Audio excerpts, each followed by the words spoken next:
ഞാൻ പറയട്ടെ, കാണിച്ച് ഞാൻ ചെയ്യുന്നത് ബിസിനസ് തന്നെ, തുറന്ന് തന്നെ പറയാലോ, ബിസിനസ്, പ്യുവർ ബിസിനസ്സാണ് ഞാൻ ചെയ്യുന്നത്. കാര്യം അതിന് ഉദ്ദേശം കൂടെ ഞാൻ പറഞ്ഞുതരാം. അച്ചായൻ ഗോൾഡ് എന്ന് പറഞ്ഞ പുള്ളിക്കാരൻ്റെ അച്ചായൻ എനിക്ക് ഭയങ്കര ഇഷ്ടമുള്ള ഒരാളാണ്. പുള്ളിക്കാരൻ ഓരോരുത്തർ വീട്ടിൽ ചെന്ന് സഹായിക്കുന്നുണ്ട്. കഴിഞ്ഞ ദിവസം വിമർശിച്ചുകൊണ്ടിരുന്ന വീഡിയോ ഇട്ടേക്കുന്നുണ്ട്.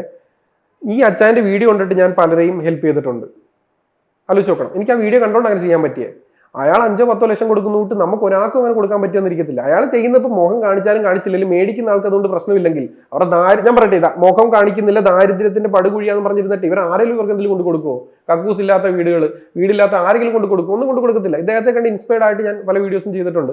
ഞാനിപ്പോൾ ചെയ്യുന്ന രീതി എന്ന് പറഞ്ഞാൽ ഒരു ദാരിദ്ര്യ ബുദ്ധിമുട്ടുള്ള ആൾക്ക് പോയി ഡയറക്റ്റ് കൊടുക്കുകയല്ല ചെയ്യുന്നത്. ഇപ്പൊ നമുക്ക് സമൂഹത്തിന്റെ താഴെത്തട്ടി വർക്ക് ചെയ്യുന്ന പല ആളുകളെ അറിയാം.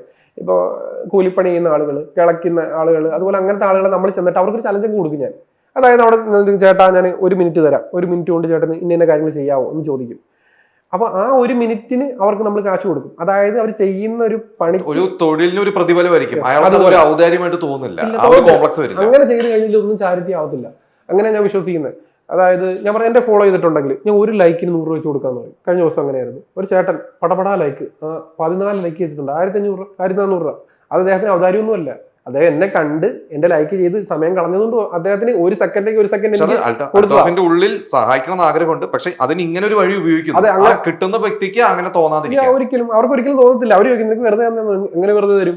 ഒരിക്കലും വെറുതെ തരത്തില്ല. കാര്യം എന്ന് പറഞ്ഞു കഴിഞ്ഞാൽ ഇവർ ഈ പണി ചെയ്താണ്ടാ കൊടുക്കുന്നത്. മാത്രമല്ല അവർക്ക് മേടിക്കുന്ന ആൾക്ക് കുഴപ്പമില്ല. ഓക്കെ, ഇപ്പൊ നമുക്ക് മരുന്ന് മേടിക്കുന്ന ആളാണ്, ബുദ്ധിമുട്ടുന്ന ആള്, ഞാൻ കൊടുത്താൽ അവർ മേടിക്കുമെങ്കിൽ നമ്മൾ വീഡിയോ എടുക്കുന്ന അറിയാലോ. ഓക്കെ ചേട്ടാ വീഡിയോ ഇട്ടോട്ടെ നമ്മൾ എന്തായാലും ചോദിച്ചിട്ട് എല്ലാം എടുത്തുള്ളൂ. അവർ മോനെ കുഴപ്പമൊന്നുമില്ല ഇട്ടോ. കാര്യം എന്ന് പറഞ്ഞു കഴിഞ്ഞാൽ നമ്മൾ ഈ ചെയ്യുന്ന കണ്ടിട്ട് നമ്മളെ ഒത്തിരി വീഡിയോ കാണുന്ന ആളുകളുണ്ട്. നമുക്ക് ഒത്തിരി, ഇപ്പൊ എനിക്ക് എല്ലാം കൂടെ ഏകദേശം 20 ലക്ഷത്തിനടുത്ത് ഫോളോവേഴ്സ് ഉണ്ട് എല്ലാ പ്ലാറ്റ്ഫോമിലൂടെ. ഇതിനകത്തൊരു 1000 പേരെങ്കിലും നമ്മളെ കണ്ടിട്ട് അവരുടെ 10 രൂപ കൊടുത്തിട്ട് ഒരാൾക്ക് ഒരു 6 ദിവസം കൂട്ടി വെച്ചൊരു ഊണ് മേടിച്ച് കൊടുക്കുന്നെങ്കിൽ അതിനെക്കാട്ടി വല്ല എന്തോ നമുക്ക് അതിൽ ഇൻഫ്ലുവൻസ് ചെയ്യാൻ പറ്റും. അതാണ് യഥാർത്ഥ ഇൻഫ്ലുവൻസർ എന്ന് പറയുന്നത്.